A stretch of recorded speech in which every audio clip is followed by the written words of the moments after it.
Hey, hi everyone. We're going to take a little break from World War II now, and we're just going to talk about what happened after World War II as far as culturally in the United States, economically.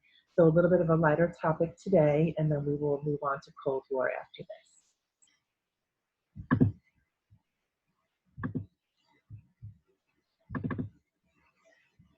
Okay, so 1950s culture.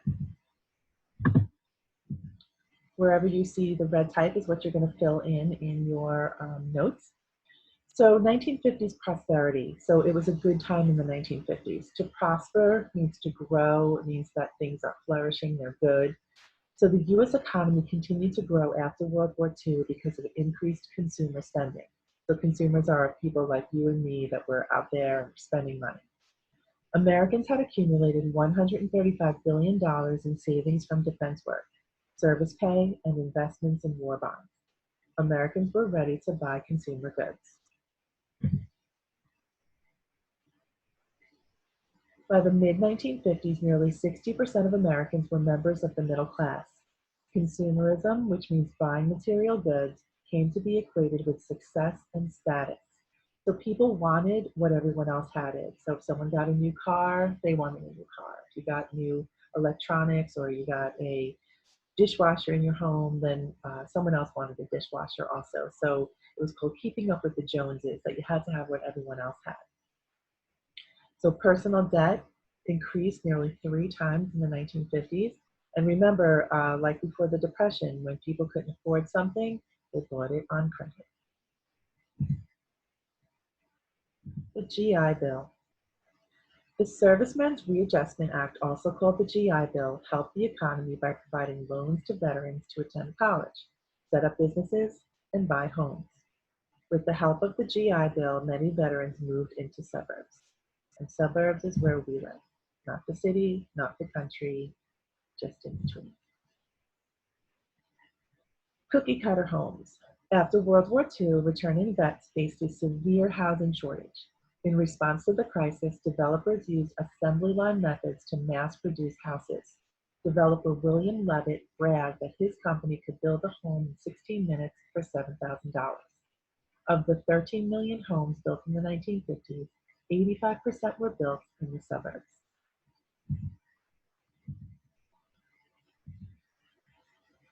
Levittown, New York, one of the country's earliest suburbs, was a mass-produced residential community spearheaded by Bill Levitt.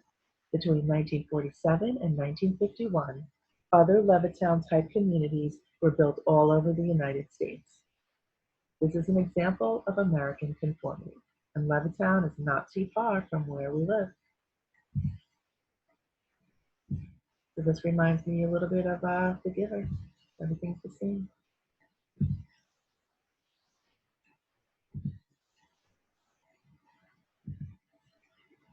Redefining the family. A return to traditional roles after the war was the norm. Men were expected to work while women were expected to stay home and care for the children.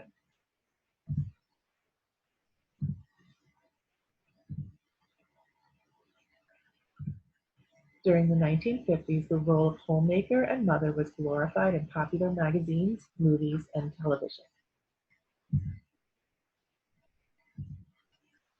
So here's an advertisement, and this is not really looking at women in a good way, saying, a woman can open it. So it's too much to open a ketchup bottle. And here, show her it's a man's world. So here's the woman like serving the man, dinner in bed or breakfast in bed or whatever it is. So these are the types of ads that were common to see. The chef does everything, but the cook, that's what wives are for. And if I ever got one of these for Christmas, I would be really mad. But this one says, Christmas morning, she'll be happier with a Hoover, which was a vacuum cleaner. I would not be happier. And here in school, women took homemaking classes. Not too long ago, before they got new doors in our schools, some of the doors, still had the old lettering on it, and we actually had homemaking in Carl Place. So it was, classes women took to learn how to iron or learn how to cook or learn how to sew.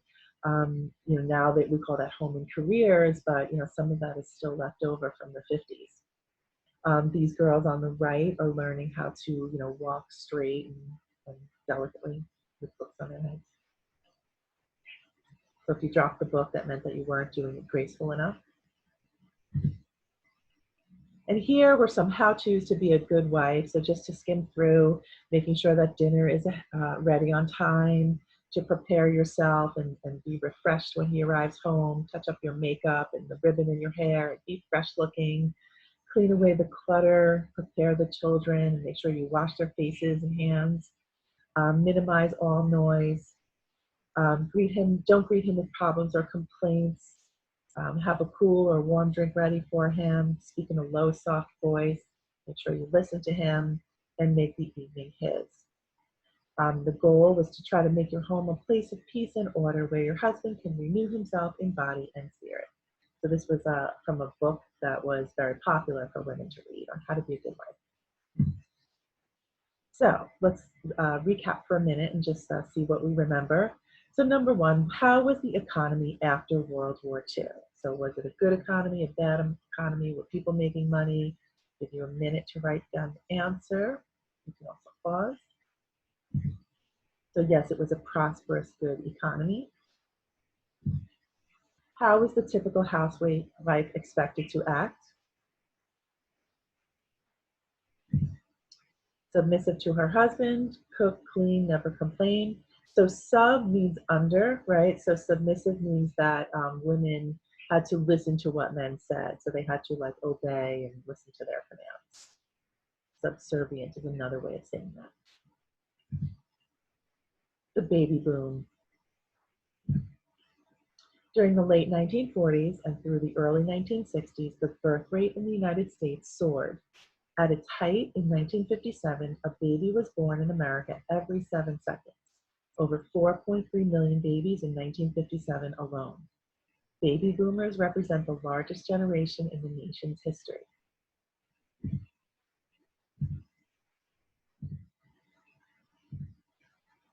So why so many babies? Well, husbands had returned from war. There was a decrease in the marriage age, desirability of large families, confidence in the economy. Truman's Fair Deal policies increased the minimum wage, advances in medicine. Here is just a graph to show you. After the war, there was a real spike in births, levels off a little bit, and then starts to decline towards the late 60s. 1955, Disneyland opened in Southern California. 40% of the guests came from outside California and most by car.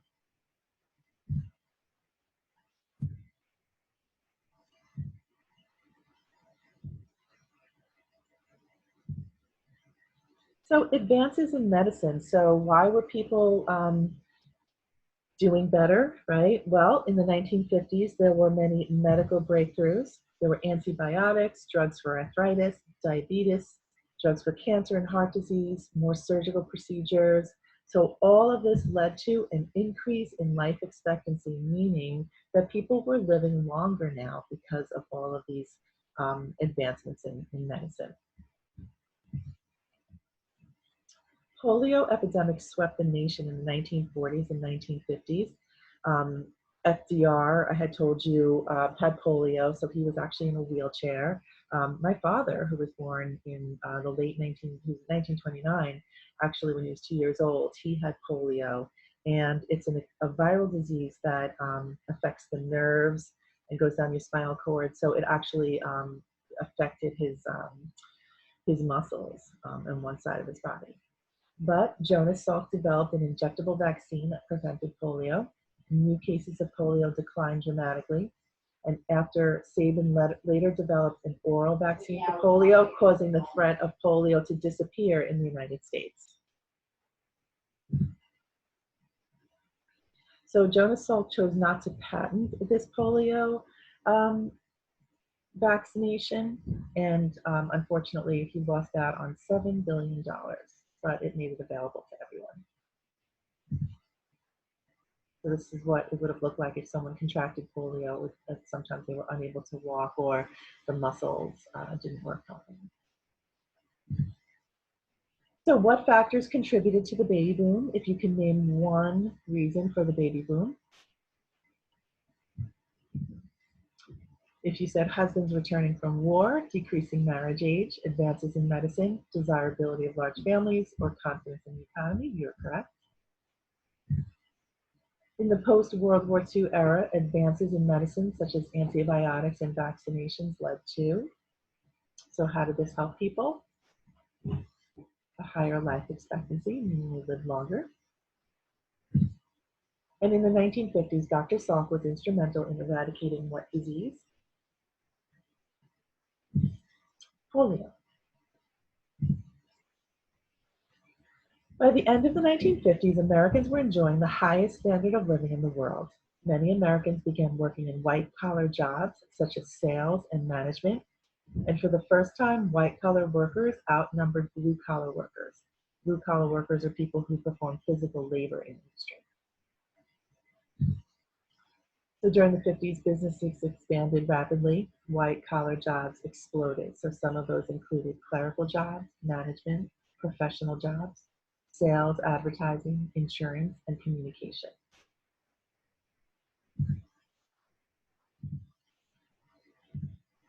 In the 1950s, it was common to see people conform to one another or be like each other. Individuality was not encouraged, especially at work. So again, this reminds me of The Giver, of sameness.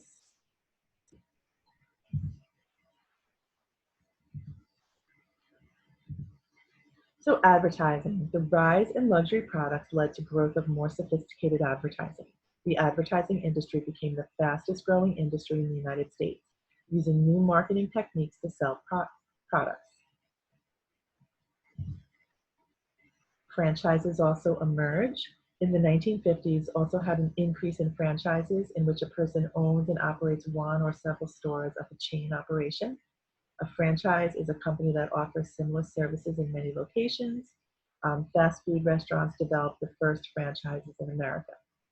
So you can go to a McDonald's or a Burger King or a Taco Bell, and you know you're always going to get the same thing and it's going to be the same quality.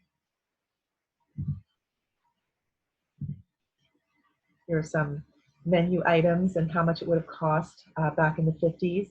So you could have gotten a tempting cheeseburger, a triple thick shake, golden French fries, a thirst quenching Coke, and a full flavor orange drink, refreshing cold milk.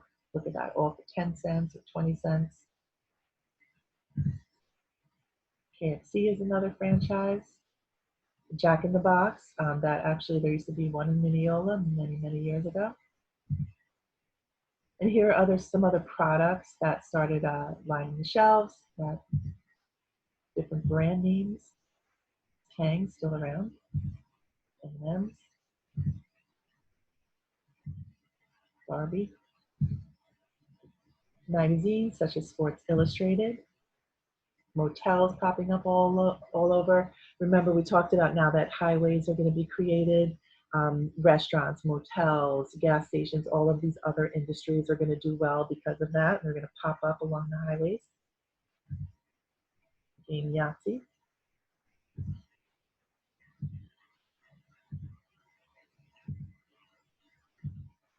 Bob's Big Boy.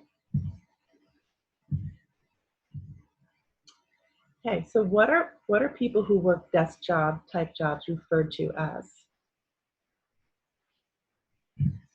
White collar.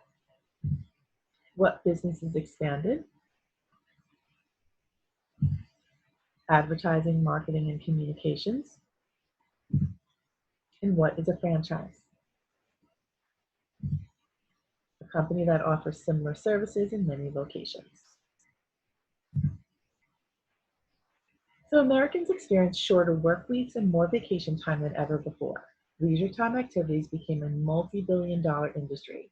Labor-saving devices added more spare time. So we have lawnmowers, washing machines, dishwashers. So people aren't doing this manually or by hand anymore. So they have more time to go spend in leisure activities. After the rationing of World War II, inexpensive and plentiful fuel and easy credit led many to buy cars.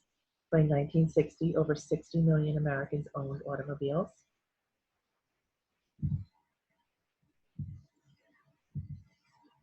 Those of you who don't like cars.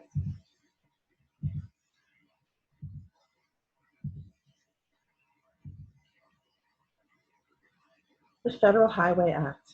In 1956, Congress passed the Federal Highway Act, construction of 40,000 miles of interstate highways. This was needed because the number of Americans who owned cars increased. In times of crisis, it would also be necessary to transport missiles and military supplies quickly. The interstate highway system resulted in more trucking, less railroad, and more suburbs. Remember, people now can, since they have cars, can work in the city and drive all the way home. So highways homogenized America. Another effect of the highway system was that the scenery of America began to look the same. Restaurants, motels, highway billboards, gas stations, etc., all began to look similar.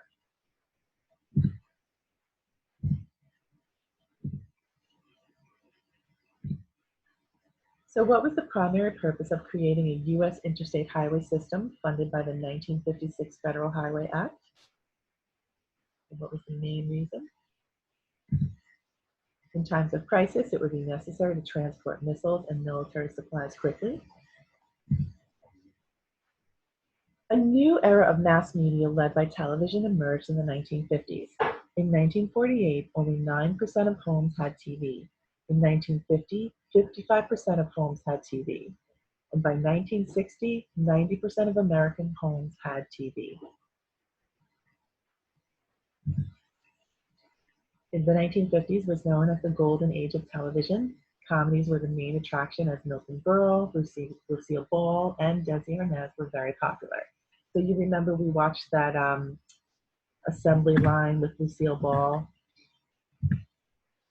when she had to eat the chocolates because she couldn't keep up. So that was the Lucille Ball show. By 1957, there were 40 million television sets. In the late 1950s, the television news became an important source of information.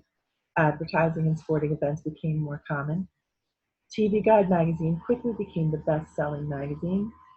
And frozen TV dinners were introduced in 1954. These complete, ready-to-heat meals on disposable aluminum trays made it easy for people to eat without missing their favorite shows.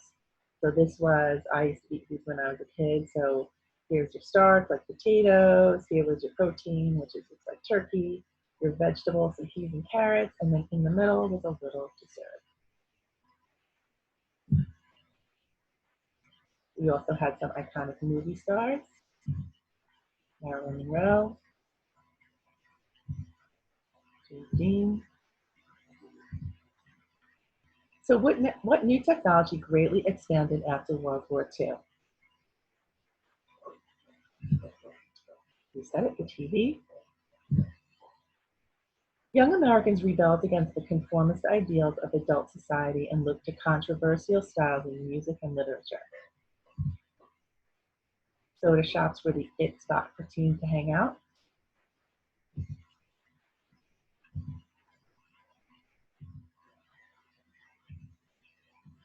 In 1951, radio disc jockey Alan Freed gained permission from his manager to play African American rhythm and blues on the radio. He called it rock and roll. The listeners loved the new songs, and soon white artists were copying the sound. In the early and mid-50s, Chuck Berry, Bill Haley and the Comets, and especially Elvis Presley brought rock and roll to the forefront. Several cities banned rock and roll. These varying opinions led to what became known as a generation gap, or cultural separation between children and parents. Presley's rebellious style captured young audiences. Girls screamed and fainted, and boys tried to imitate him. I'll give you a little show of what Elvis looked like when he was younger.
You get the idea. So you'd be copying that on TikTok if it were today.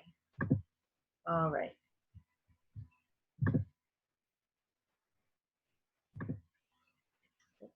Hold on.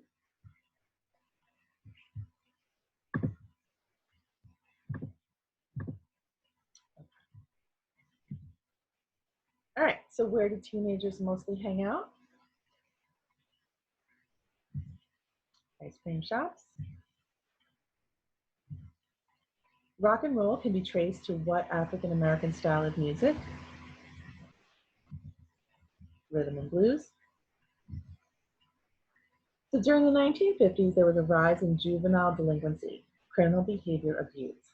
While most teens did not participate in any illegal activity, teens were stereotyped, especially if they had long hair and dressed in an alternative manner. So they were known as greasers.